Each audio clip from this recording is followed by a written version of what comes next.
Things are about the same as we thought back in April. And we are affected by two things. One, it's roaming revenues. People are not traveling anymore. And that's mostly for our Nordic operations. And then there's a lockdown of the prepaid markets in Asia.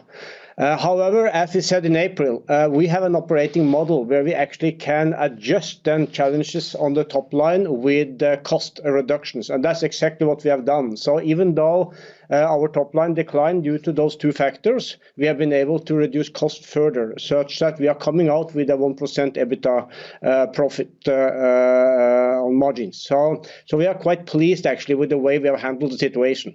Sigve, of course, cost cutting is an important part of managing this crisis, but looking ahead to Q3, Q4 as well, do you see signs, evolving signs that actually things can normalise for you, or there are advantages to be taken from the situation, given that everyone's now incredible reliance on communications? Yeah, the four markets we are operating in here in the Nordics, I think we see them now being quite stable going forward. And we also see that our Asian markets are starting to be normalized. So we think we'll come back on growth going forward. And then there are three areas, I will say, that we now are preparing ourselves for in the new normal. It's changing the way we work. That's why we have introduced a flexible working model where people can continue to work remotely. Another one is to continue to digitalize our business, digitalize customer journeys, but also to put more focus into what we call no-touch operations, meaning digitalizing the infrastructure and our IT systems. So that's where we now see coming out from this situation, and that we can benefit out of going forward. You want to cut costs, but at the moment, one of the major suppliers of products, if we're rolling out 5G, of course, is Huawei. There is a lot of pressure from certain quarters not to use Huawei equipment.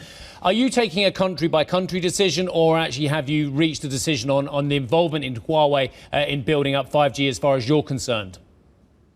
What we do on the group level in all the 9 assets where we are operating, we have always been very focused on having a balanced portfolio in our network. We don't want to be too dependent on any of the network vendors, and that's what we're also going to do going forward.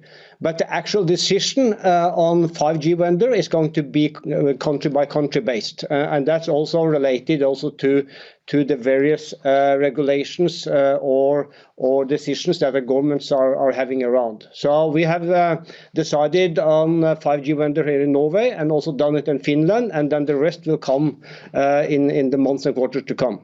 I'm very repetitive, and I asked Anders Nielsen the same questions yesterday, so I'll ask them to you from Tele2 to Telenor as well. Do you personally believe that Huawei presents a security threat once it is installed in 5G networks?